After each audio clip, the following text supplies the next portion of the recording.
My question is to the Treasurer. How is the Albanese Labor government reforming and strengthening Australia's economic institutions, and are there any obstacles? The call to the Treasurer. Thanks, Mr Speaker, and to the member for Bennelong for the way that he engages in a considered way the big issues in our economy. Mr Speaker, the RBA legislation, the Reserve Bank legislation before the House, is all about modernising our central bank, strengthening its decision-making and making it more independent, not less independent. It seeks to implement the considered recommendations of the review, which reported about a year and a half ago and which has been in the public domain for a long time now, the subject of a lot of welcome discussion and debate. Now, the Reserve Bank Governor herself is 100% behind the changes and has said she wants to see them legislated. And I want to thank her for her efforts working with the government to bed down the changes that have already been implemented. Now, Mr Speaker, as those opposites interject, I want to read to them a quote from a big supporter of the changes to the Reserve Bank, and I quote, "The recommendations of the review will clarify the Reserve Bank's monetary policy role, strengthen its governance arrangements, improve the transparency of its decision-making and deepen its economic expertise. It is essential the implementation of the review be as bipartisan as possible."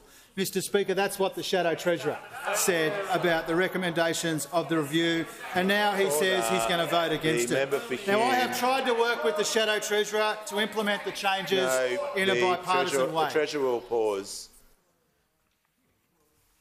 The member for Hume just yelling non-stop, just continuously, all throughout question time. You're not helping. You're showing disrespect, so you leave the chamber under 94A.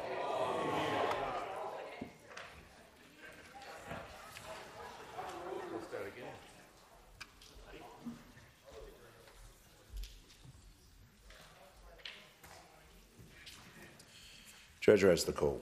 Thanks, Mr Speaker. I've tried to work with the Shadow Treasurer in a bipartisan way. I have accommodated every single one of the 6 issues that he raised with me. I have accommodated every single one of the concerns that he raised with me by making sensible changes to what had originally been proposed. I met with him, I arranged briefings for him, I engaged with him genuinely and respectfully, publicly and privately on this really important matter. And that's because my preference was and continues to be a bipartisan agreement between the major parties. I say respectfully I'd rather not deal with the crossbench in the Senate because I want these changes to endure any future changes in government. And that's why, Mr Speaker, I tried to take the Shadow Treasurer seriously, even if his colleagues don't. And unfortunately, all along in this process, we have been hostage to the Shadow Treasurer's ability to carry an argument internally in his show, Mr Speaker. He's been unable to do that. And so again, if the House listens closely, they will hear the familiar sound of the Shadow Treasurer getting rolled once again, Mr Speaker. And the decision that they've announced today is irresponsible, it creates uncertainty, it's disappointing, but it's not surprising, because this is what happens when the opposition leader's destructive negativity collides with the Shadow Treasurer's weakness. This is why they have no credibility on the economy, Mr Speaker.